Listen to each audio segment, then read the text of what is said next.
कैसे हैं आप। Welcome you once again in my YouTube channel. मैं आपका अपना आलोक इंडियन। आज आपको बताने जा रहा हूं big bang and origin of universe, big bang और ब्रह्मांड की उत्पत्ति।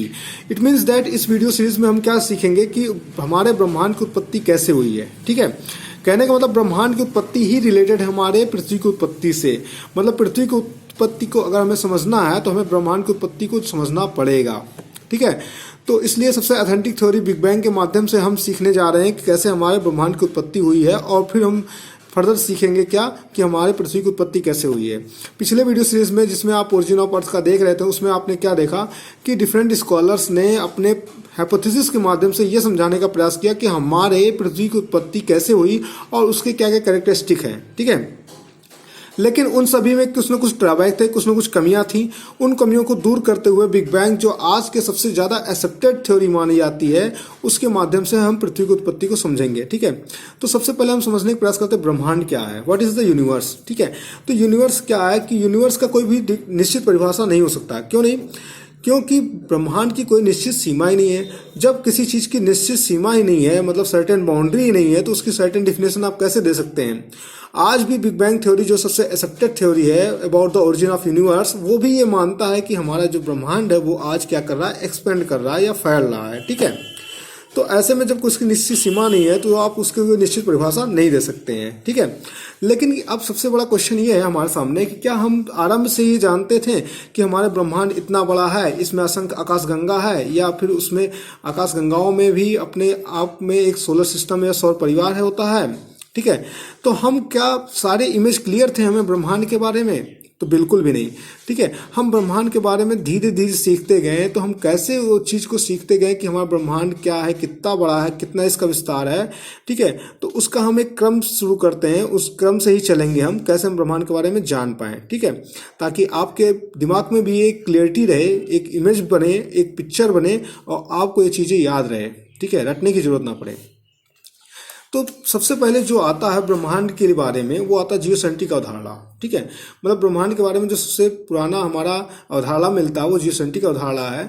और जियोसेंट्रिक अवधारणा का प्रतिपादन 140 एडी में, मतलब कि 140 ईस्वी में, ठीक है, क्लाडियस टालमी नाम के यूनानी खगोल शास्त्री ने, मतलब ग्रीक एस्ट्रोनॉमर थे कौन, क्लाडियस टालमी, जिन्होंने 140 एडी में, मतलब 140 ईस्वी में क्या किया, जियोसेंट्रिक अवधारणा का प्रतिपादन किया। ठीक है, और जियोसेंट्रिक का मतलब ही होता है अर्थ सेंट्रिक। जियोसेंट्रिक का मतलब अर्थ सेंट्रिक, अर्थ सेंट्रिक का मतलब होता है जिसमें अर्थ एज ए सेंटर हो। ठीक है, पृथ्वी जो हो केंद्र में हो। तो उस समय क्लाडियस टालमी, जिनके पास ना तो कोई अच्छा दूरबीन था, ना ही ऐसा कोई अच्छा डिवाइस था जिससे ये पूरे ब्रह्मांड को देख पाते हैं। ठीक है, तो इनके नज़र में, इनके दृष्टि में जो भी चीज़ें आई, जैसे प्लानेट कुछ आए होंगे, कुछ सैटेलाइट आए होंगे, कुछ तारे आए होंगे, सूर्य चंद्रमा आए होंगे, तो इन्होंने क्या बताया कि जो पृथ्वी हमारा है वो ब्रह्मांड का केंद्र है।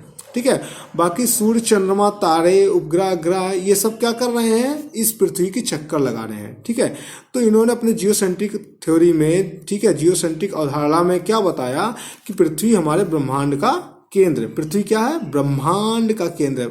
जोर दे रहे हैं, ब्रह्मांड का केंद्र है। ठीक है, मतलब the earth is the centre of the universe and all the celestial body along with sun revolve around it. Okay, और बाइबल के मुख्य पृष्ठों पर क्या लिखा गया, जो चर्च ऑफ वेटिकन सिटी है, मतलब वेटिकन सिटी का चर्च है, वेटिकन सिटी जो है, ठीक है, वो कहाँ पे है, इटली में है। इटली में, तो इटली के वेटिकन सिटी का जो चर्च है वो हमारे पृथ्वी का केंद्र है, वो हमारे पृथ्वी का केंद्र है, और इसे धर्म ग्रंथ में जोड़ दिया गया। ठीक है, मतलब पृथ्वी जो ब्रह्मांड का केंद्र है, और उस पृथ्वी का केंद्र जो है वेटिकन सिटी का चर्च है। ठीक है, और इसे जो बाइबल में लिख दिया गया, अगर इसके विरुद्ध कोई भी बोलता, मतलब कोई ये कह देता कि पृथ्वी ब्रह्मांड का केंद्र नहीं है, तो उसे धर्म विरुद्ध माना जाता। ठीक है, तो ऐसे में उसे क्या किया जाता, उसे सजा दी जाती थी।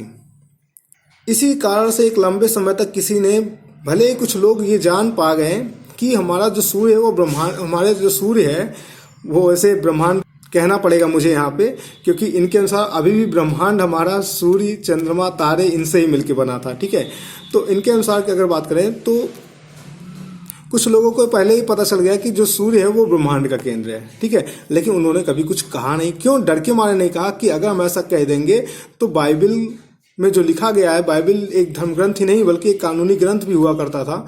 तो अगर उसमें ये बात लिख दी गई है कि हमारा पृथ्वी ही हमारे ब्रह्मांड का केंद्र है, अगर उसके विरुद्ध हम बोलते हैं तो हमें कड़ी से कड़ी सजा मिल सकती है, इवन मृत्युदंड मिल सकता है।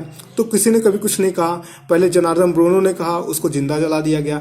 फिर बहुत हिम्मत करके निकोलस कोपरनिकस ने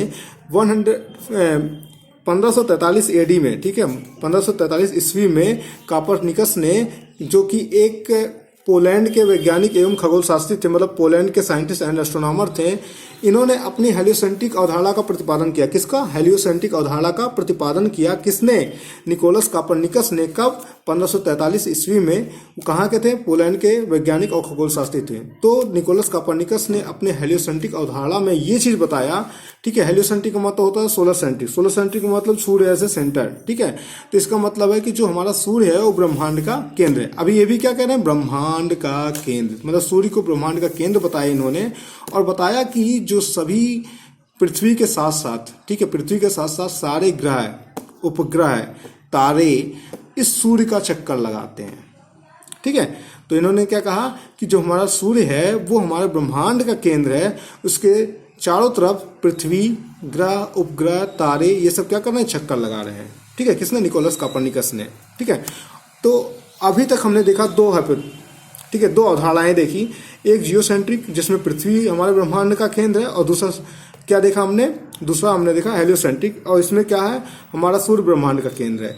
लेकिन इन दोनों हाइपोथेसिस, इन दोनों अवधारणाओं में समानता ये है कि इन दोनों ने यही बताया कि हमारे ब्रह्मांड का केंद्र क्या है, हमारा ब्रह्मांड क्या है? हमारा ब्रह्मांड सिर्फ हमारे आज के हिसाब से देखा जाए तो आज के कंपेयर में हमारा सिर्फ सोलर सिस्टम, सिर्फ सौर परिवार तक ही सीमित है, ठीक है। इट मीन्स इन्होंने जिसको ब्रह्मांड का नाम दिया वो आज के हमारे संदर्भ में हमारा सोलर सिस्टम कहलाता है, ठीक है। इसी प्रकार से आर्यभट्ट ने भी बहुत पहले अपने किताब सूर्य सिद्धांत में, ठीक है, ये बताया था कि हमारा जो सूर्य है वो ब्रह्मांड का केंद्र है। ये भारतीय संदर्भ में कहे थे, इसलिए इनको कोई सजा नहीं मिलेगी, कारण कि बाइबल वाले नहीं थे, ठीक है। तो आर्यभट्ट जी ने इंडियन कॉन्टेक्स्ट में इन्होंने अपने बुक सूर्य सिद्धांत में, ये बहुत ही बड़े एस्ट्रोनॉमर थे, ठीक है, बहुत ही बड़े खगोल शास्त्री थे। तो इन्होंने अपने बुक सूर्य सिद्धांत में बहुत पहले ये चीज बता दिया था कि हमारा जो ब्रह्मांड का केंद्र वो सूर्य, लेकिन ये भी क्या बोले? ब्रह्मांड का केंद्र सूर्य बताए थे, ठीक है। तो 1805 के पहले की जितनी भी अवधारणाएं थी, ठीक है, वो सभी ये बताती थी कि जो हमारा ब्रह्मांड है, ठीक है, वो केवल और केवल सोलर सिस्टम तक ही सीमित है। मतलब वो खुद नहीं जानते थे कि यही हमारा सोलर सिस्टम बाद में चल के रह जाएगा, ठीक है। लेकिन जो उस समय जिसको उन्होंने ब्रह्मांड का नाम दिया था वो केवल आज हमारा सोलर सिस्टम तक है। तो हर्सल ने 1805 में अपने दूरबीन से, ठीक है, देखकर बताया, मतलब जो कि एक ब्रिटिश एस्ट्रोनॉमर थे, ठीक है, ब्रिटिश खगोल शास्त्री थे। तो हर्सल ने 1805 में ये देखा अपने दूरबीन से, जो भी उनके पास डिवाइसेस थे उसके माध्यम से, और उन्होंने बताया कि our universe are not confined up to solar system only, मतलब हमारा ब्रह्मांड केवल सौरमंडल तक ही नहीं सीमित है, ठीक है। इट मीन्स दैट कि आज का सूर्य, उसके ग्रह, ठीक है, सूर्य, फिर ग्रह, उनके उपग्रह, ये सब जो होते हैं उनको सोलर सिस्टम कहा जाता है, सौरमंडल कहा जाता है, ठीक है।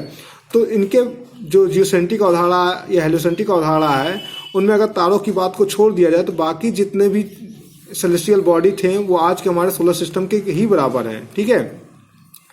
तो यही चीज इन्होंने बताया। हर्सल ने जब देखा कि ये लोग सौरमंडल को ही हमारा ब्रह्मांड कह रहे हैं, तब इन्होंने बताया कि our universe are not confined up to solar system only, मतलब हमारा ब्रह्मांड केवल सौरमंडल तक सीमित नहीं है, बल्कि universe comprises of innumerable number of galaxies, ठीक है। So and our solar system is just part of one of such galaxy, ठीक है।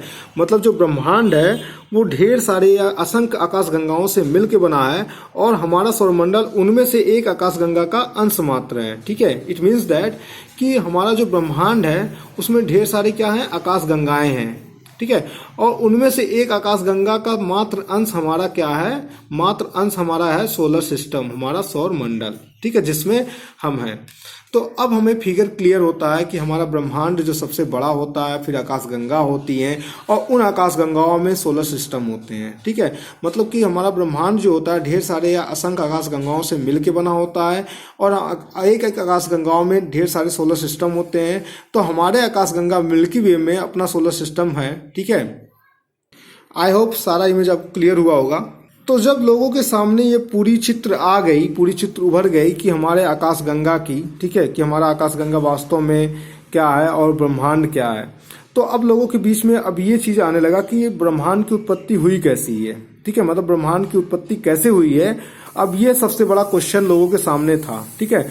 तो लोगों ने, डिफरेंट स्कॉलर्स, डिफरेंट विद्वानों ने डिफरेंट टाइम में इसको एक्सप्लेन करने का प्रयास किया, ठीक है, जिनमें से दो प्रमुख सिद्धांत थे। एक हमारा बिग बैंग थ्योरी था, जिसका प्रतिपादन बेल्जियम के खगोलज्ञ एवं पादरी जॉन लेमेंटन ने किया था, और दूसरा था स्टेडी स्टेट, ठीक है, स्टेडी स्टेट थ्योरी, साम्यावस्था का सिद्धांत, ठीक है, जो कि होयल के द्वारा दिया गया, ठीक है। तो वीडियो ज्यादा बड़ा ना हो, इसलिए आपको नेक्स्ट वीडियोस में हम आप बताएंगे big bang theory, big bang सिद्धांत, और आपको बताया जाएगा कैसे हमारे ब्रह्मांड की उत्पत्ति हुआ है। एक छोटी सी आकृति, आप उसको इमेजिन नहीं कर सकते हैं, इसका वॉल्यूम इतना छोटा था, मतलब कहा गया अनइमेजिनेबल स्मॉल वॉल्यूम, अकल्पनीय छोटा आयतन, इनफाइनाइट टेम्परेचर, इनफाइनाइट डेंसिटी, ऐसा छोटा सा आकृति था जिससे आज पूरा ब्रह्मांड की संरचना हुई है, उत्पत्ति हुई है, ठीक है।